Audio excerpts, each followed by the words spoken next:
బట్టకి పాత మాస్క్ ఎవరైనా వేస్తారా? కొత్త బట్టలు చిరిగిపోయింది అనుకుందాం, దానికి పాతది ఏదో తీసుకొచ్చి వేస్తారా అక్కడ? దానికి ప్యాచింగ్ వేసినా ఉండదు, అది మంచిగా కనిపించకుండా వదిలిపెట్టండి.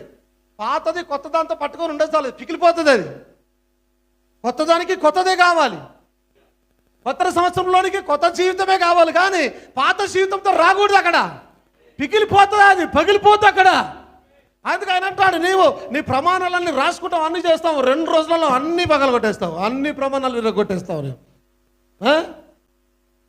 చాలా గొప్ప గొప్ప ప్రమాణాలు చేస్తావు. 31వ రాత్రి ఎన్నో ప్రమాణాలు చేస్తాం, ఫస్ట్ రోజున ఎన్నో ప్రమాణాలు చేస్తాం, ఈ సంవత్సరం ఇలా బతుకుదాం ప్రమాణాలు చేస్తాం. ఒక్కరోజు గడిచేసరికి అన్ని బ్రేక్ చేసేస్తాం.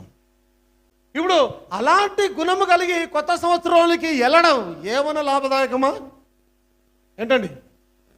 స్తోత్రం కలుగుగాక.